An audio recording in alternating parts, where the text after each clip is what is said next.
Hello and welcome back to Deep Pulls, the fun and informative Magic the Gathering pack opening YouTube series. Today is our 13th Unlucky 13, and it's also April Fool's Day. So I will become the unluckiest, biggest fool ever by opening this recently delivered repack of 50 rares and uncommons from throughout Magic's history. We'll see what we get. Probably nothing great, but hopefully we'll have some interesting stuff to tell you along the way. Let's go ahead and get into this now.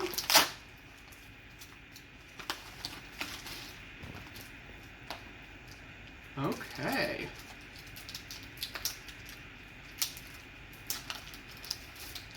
And here we go. And here we go. We got 50 total cards. Here is number one, and it's actually a pretty new one. This is Soul of Eternity, which is actually from their most recent Commander Legends set. You can see here it's got that Encore ability, that kind of crossover of the Unearth from Grixis, and then the Myriad ability that's been in other Commander sets. This one just a big beefy white creature. Next things next.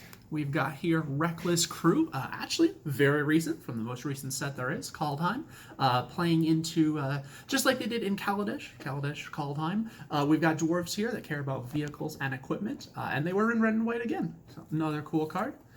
Now we've got Blim, Comedic Genius. We're staying with more recent stuff here. A member of the Rakdos Guild, kind of a knocks him dead, so to speak, this Commander Legends creature.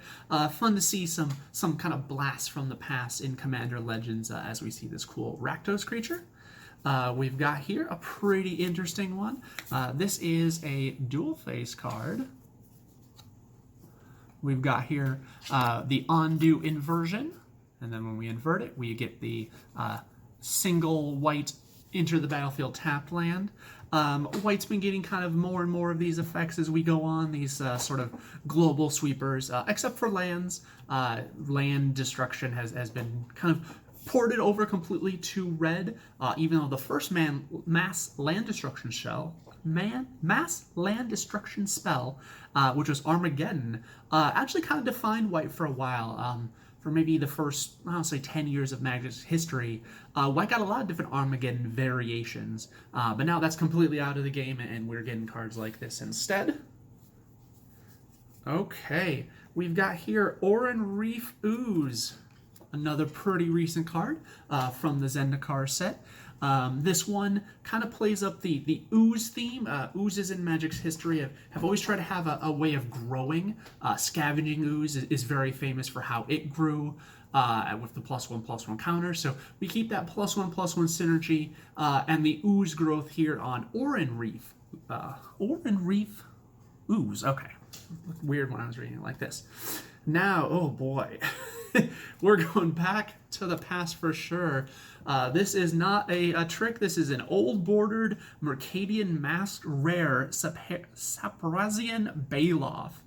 I think the really interesting thing here is you can see that it actually has, not like most modern spells like this that would just say something like a Banishing Light, where the exile effect is conditional on the aura being on the battlefield, or sorry, the enchantment being on the battlefield, and it won't even remove it if the enchantment somehow gets removed. This one has the triggered enter the battlefield ability and leaves the battlefield ability. So depending on how you want to stack things, you can have the leaves one trigger first, returning all the stuff you haven't taken yet, and then you can exile it all. Next things next, we've got Damnable Pact. Plays off of a long history of this black lose life, draw cards. I'm thinking about cards like Knight's Whisper, that was in 5th Dawn originally. You've seen things like Sign in Blood, Ancient Craving. All of these play into the kind of card draw, lose life effect. So interesting to see that kind of X1. Twin Cast. Great thing about Redirect. I said Twin Cast, didn't I? Sorry. Twin Cast has the same mana cost, but Redirect here is a simpler version of the Ice Age spell Deflection, which was more expensive, kind of like a showy rare at the time, but as you can see, they've brought it down and it still doesn't really mean much. Okay, and next we've got Another somewhat recent card from Kaladesh, the Sky Ship Stalker. I believe this was also a promo in some variations. Might have been the Buy a Box promo. Just a small little dragon with a variety of different kind of common red upsides. We've got the classic fire breathing ability, the first one there, all the way back as Aura that dates all the way back to Alpha Beta. Then we can give it First Strike if we want, and we can also give it Haste. Next things next, a very, very old card, Reverse Damage. An effect that is pretty swingy and has not been executed recently to this level.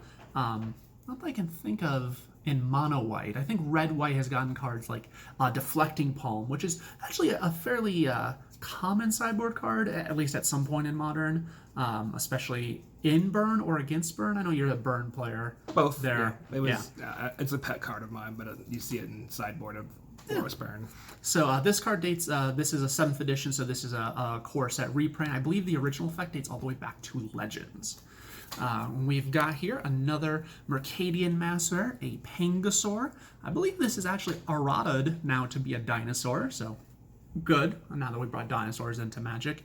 Mercadian Mass didn't have any new mechanics, but it did have this kind of weird land theme and like big mana.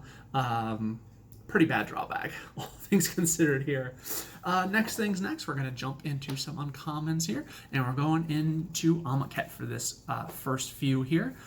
We've got the Embalm ability, which also kind of played like Unearth. We talked about Unearth a little bit with our very first card. Embalm was kind of ability that played like that, but in the token space. So you can see cards like this actually have an upside to tokens in specific.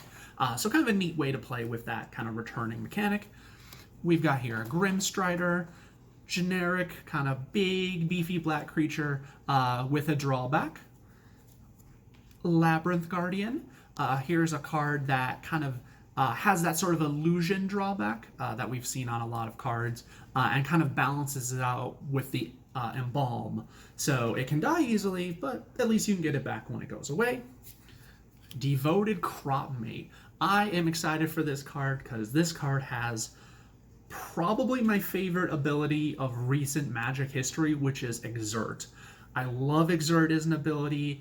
I love the idea of this kind of like mega power tap where you just smash in there and you get this big effect. But you only get to use it every once in a while because it keeps the creature tapped. Amonkhet as a set played with a lot of ways to kind of untap things. So that was kind of cool as a way to play with Exert, but I just love Exert. I think it's a super cool mechanic. We've got here Trial of Ambition, and I'm going to jump ahead as well with Trial of Solidarity. These enchantments played with the Cartouche cycle, which was a common aura cycle in this same set. You can see they get a benefit. They return to your hand when you play a Cartouche. And some of these are somewhat relevant. I have Trial of Ambition in my Pioneer Orzhov Auras deck because that deck plays Cartouches, so kind of cool to have that there. Next things next, we've got Lay Claim. This is another good use of cycling here on a really big expensive card that you might not want. Costs a little bit more than the original version, which is Confiscate from the Urza Saga set. But you get that kind of, if you can't use it, you go ahead and just pitch it, and maybe you'll get something better for the time. Synchronized Strike. We talked about that untap mechanic with the Exert cards. Here's a card right here that lets you untap up to 2 creatures and also pump them +2/+2. I'm a big fan of this card because it reminds me of Symbiosis, a common from Urza Saga that I actually played a lot in the kind of mono-green stompy decks at the time. Probably wasn't a good choice, but I was just kind of kitchen table Magic sort of player. But I still love my Symbiosis. It has pretty cool art, and this is kind of an interesting version of it. We've got here Shadow Mage Vizier, Shadow Storm Vizier, has a cycling upside. So black, blue in that set had cycling benefits, and cycling benefits first came into play in Onslaught. The original cycling set, Urza Saga, didn't really care about cycling at all in terms of any upside. And another uncommon cycle, the Monuments. We had a monument to each of the gods here. They made your blue creature spells cheaper, and you got some sort of effect when any creature entered the battlefield. The most popular of these is probably Oketra's Monument, the white one, because it does have a little bit of a possibility, I think, of going infinite with the right combination of cards. Kefnit's Monument, blue's not a creature color, so not really much there. Spore Swarm. We've got some Saplings here from Dominaria. Dominaria, green and black were the Sapling colors. After Saplings kind of jumped from originally the Thalids in Fallen Empires, which were mono green. We've seen in Time Style Remastered that they eventually put them in black a little bit, then white a little bit in Planar Chaos, and now I think they're just considered to be black and green. That's the most common combination we see them in. There's also a commander, I think, that is a black-green sapling thing. Gov is junk. Yeah, Gob's on one. I think they've made a weird commander in one of those weird commander sets that is a mono is a black-green. If there is one, I'll put it on there. Well, there's the one from Dominaria, the Slimefoot, the Stowaway. Oh, that's right. There was this. Oh, of course, there was so many legends in Dominaria. How could I forget when we're looking at one right here? We've got the red-green kicker themed legend, Dominaria.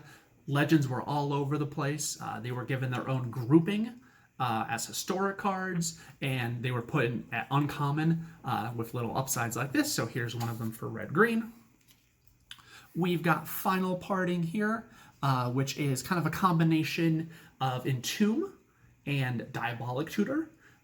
Basically, their mana cost put together, take a black and turn it into a generic, and then you also make it sorcery speed, because we don't need instant speed and tomb craziness here. We've also got In Bolus's Clutches. We saw Lay Claim before, which was another version of Confiscate, so Confiscate's here again. It makes it a legend too, which is actually mattered a lot in Dominaria. We've got Thorn Elemental. This is a rarity downgrade from the original Thorn Elemental, which was a rare in Urza's Destiny. So pretty cool to get that to come down. We've got Memorial to Glory. We had a cycled uncommon of these enter the battlefield tap lands that had some sort of effect when you sacrifice them. Here's the white one that makes tokens. I don't think any of these really see much play anywhere, but they were cool in limited for sure. Sage of Latnam. Also a big reprint. This was a reprint all the way back to Antiquities. I don't believe this is the first reprint. I think 8th edition got a reprint. But yeah, here it is again. Just a cool little artifact engine for you. Untamed Kavu. This is a card that I love. I have a Peasant Cube. When this card was spoiled for Dominaria, I loved it.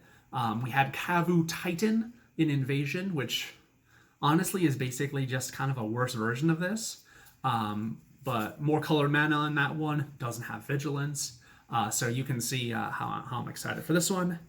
And I believe this is the one instance we get of the historic batching here with the blue-black uncommon legend here. Batching is an effect that the Wizards had started using more. I think Dominaria might have been one of the first examples where they will take a bunch of different things and tie them together under one sort of keyword or vocabulary word. I'm not sure. It's not really an ability word. You're the judge. Not It's just a word. Just a word. Yeah, just a type. Just a type. But you get things that care about it. So in this case, historic was specifically artifacts, legendary cards, and sagas. So that's what you get there. Warcry Phoenix. Phoenixes, of course, have a lengthy history in Magic as well. I know there's one in Visions Bogarden Phoenix. I believe there's a really, really kind of janky one all the way back in Legends. That's like not like a 3/2 flyer for 6 or something. It has some sort of upside ability. So there you go. They've made them smaller and smaller over time as well. Now we are going to go to the Guilds of Ravnica. We've got Rampaging Monument here. A cool little artifact that, strangely enough, wants multicolored spells. But because you could play so many possible colors in the set, it was nice to have something like this that you didn't have to fix for, that you could also get some benefit out of. We've got here the Dimir keyword from that set, which is Surveil. Dimir as a guild has been really weird with keywords, and none of them have been good. Surveil is not bad. Pretty slight upgrade to Scry. Scry's a hit. Surveil's a minor hit too. Funnily enough, they've recently previewed a card from Strixhaven that basically just has Surveil 2, but they don't want to call it Surveil. It's kind of silly to me. That card is Curate. I knew it was a vocabulary word. It had to do with a library, so there you go. Ooh, a split card.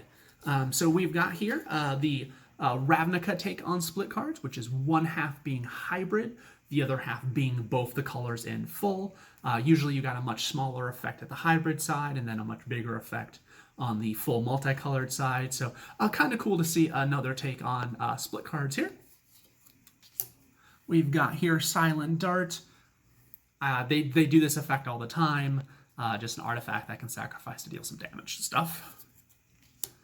Whispering Snitch, a card that cares about surveilling. One of the things that makes it kind of silly that they're printing more surveil stuff that doesn't have the keyword on it, because this, there's technically some upside to it. Rock Charger, another creature that flyer that helps jump things. This effect is kind of veered between both blue and white. I'm thinking there was a aerial guide. I think both blue and white have had a 2/2 flyer for 3 that lets you jump another creature, i.e. give it flying until end of turn when it attacks. Next things next. Murmuring Mystic, another card I like for my cube here. Instant and sorcery synergies. That's what Izzet's always been about. It does not have that Izzet branding on it, that Izzet kind of watermark.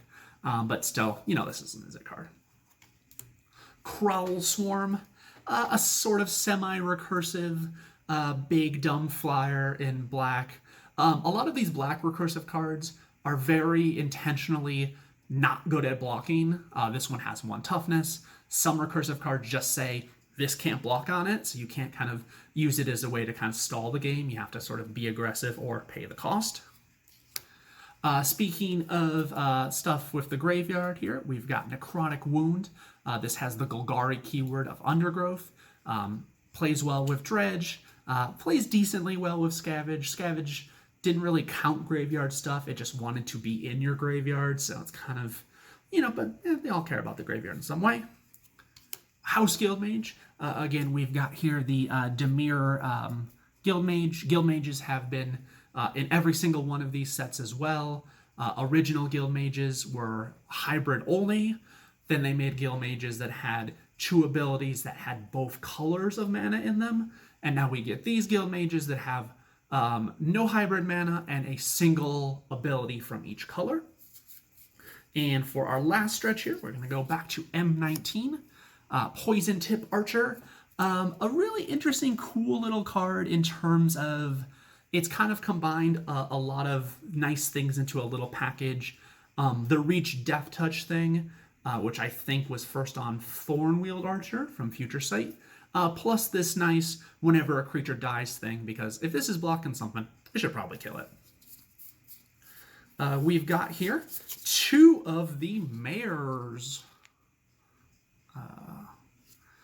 And these are a cycle of uncommon elemental horses, or nightmare horses, the other one? Yeah. Cycle of horses that all had double mana costs and some sort of effect that kind of hosed one of its enemy colors. We've got hosing white here and hosing blue here. Nice little ones to have as well. Rose Gloves, interesting little equipment as well. Kind of like a bad Mask of Memory, I think. You also get to draw cards if you deal damage, but Johnny's Pridemate. For me, I consider this somewhat iconic at this point because Johnny's Pridemate was kind of the first card that really cared a lot about this life gain trigger. And we've seen cards in white that care about it in various sizes.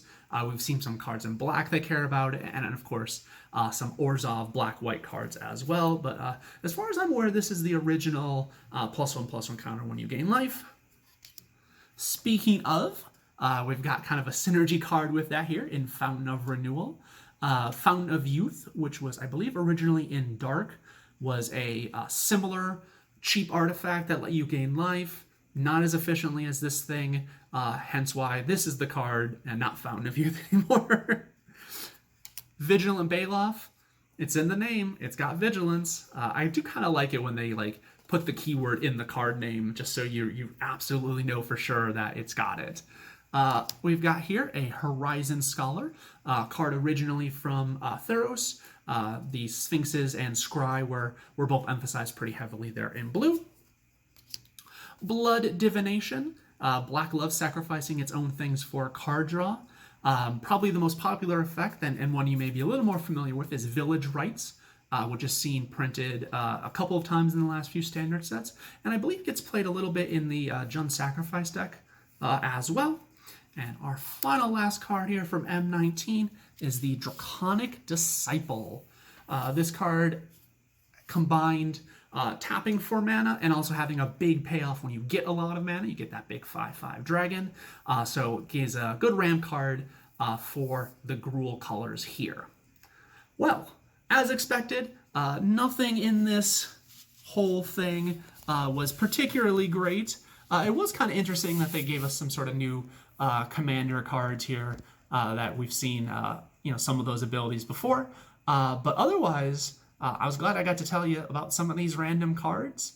Have a happy April Fool's Day, and please come back tomorrow for episode 14.